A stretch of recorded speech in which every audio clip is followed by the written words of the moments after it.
हरे कृष्णा। क्या आप अपने जीवन में सभी जगह पर विजय प्राप्त करना चाहते हैं? तो आने वाली एकादशी आपके लिए ही है। जी हाँ, फाल्गुन मास के कृष्ण पक्ष में आती है विजया एकादशी, जो कि अपने नाम के अनुसार ही इसके पालनकर्ता को हर प्रकार की विजय प्रदान करती है। न सिर्फ इस भौतिक संसार में, अपितु इस भौतिक संसार को पार करके मृत्यु से ऊपर भी विजय प्रदान करती है। ये विजय एकादशी और ये एकादशी बस कुछ ही समय में आने वाली है। तो आइए आज के इस वीडियो में जानते हैं इस बार विजय एकादशी कौन से दिन पड़ रही है, इस दिन के शुभ मुहूर्त क्या है और इस व्रत का अगले दिन पारण करने का समय क्या रहेगा।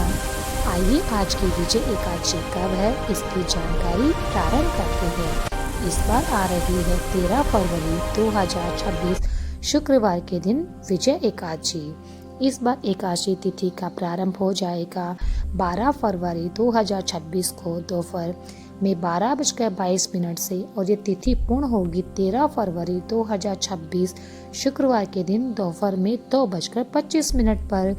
इस विजय एकादशी व्रत का पारण करने का समय रहेगा अगले दिन यानी 14 फरवरी 2026 शनिवार के दिन सुबह 7:09 से लेकर 10:50 के बीच में।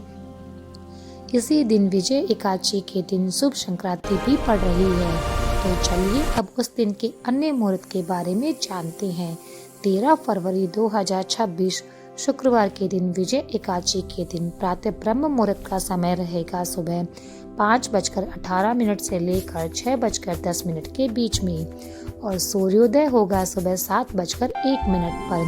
प्रातः काल में भगवान श्री हरि की पूजा अर्चना करने का समय रहेगा सुबह 5:44 से लेकर 7:01 के बीच में। संध्या काल के समय पूजा करने का समय रहेगा सायंकाल 6:10 से लेकर 7:25 तक। इस दिन विशेष अभिजित मुहूर्त का समय रहेगा दोपहर 12:13 से लेकर 12:58 तक। अमृत काल का समय है सुबह 9:08 से लेकर 10:54 तक। विजय मुहूर्त है दोपहर में 2:27 से लेकर 3:11 के बीच में। ये सारे ही अत्यंत शुभ मुहूर्त माने जाते हैं।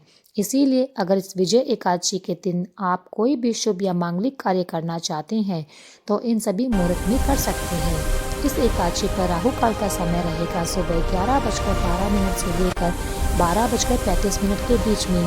प्रयास करें कि इस समय कोई भी शुभ या मांगलिक कार्य ना करें।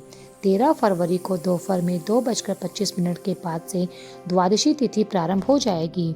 इस दिन शाम को 4:12 तक मूल नक्षत्र रहेगा।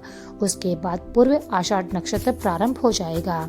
ये फाल्गुन मास के कृष्ण पक्ष की एकादशी तिथि है और ये एकादशी अपने नाम के अनुसार ही उसके पालनकर्ता को हर प्रकार की विजय प्रदान करती है, हर क्षेत्र में विजय प्राप्त करती है और सबसे बड़ी विजय होती है मृत्यु के ऊपर की विजय। इस भौतिक संसार के अंदर हम अनेक युद्ध लड़ते हैं, लेकिन उन सब के बीच में सर्वश्रेष्ठ विजय तो वो होती है इस समान भौतिक संसार से ऊपर उठने की, परम भगवान श्री कृष्ण की शुद्ध भक्ति में सेवा प्राप्त करने की विजय। और इस विजय की भी गारंटी इस विजय एकादशी के द्वारा दी जा रही है। तो आशा करती हूँ कि आप सभी को आने वाली एकादशी का पालन करने के लिए सारी जानकारी प्राप्त हो गई होगी। अगर ऐसा है तो आप हमारे चैनल को सब्सक्राइब कर ले, लाइक करें और कमेंट बॉक्स में नारायण नारायण अवश्य लिखिए। यदि आप इस महीने में कुछ और कथाएं वगैरह सुनना चाहते हैं तो आप हमें कमेंट बॉक्स में ज़रूर बताएं, हम आपके लिए ज़रूर लेकर आएंगे।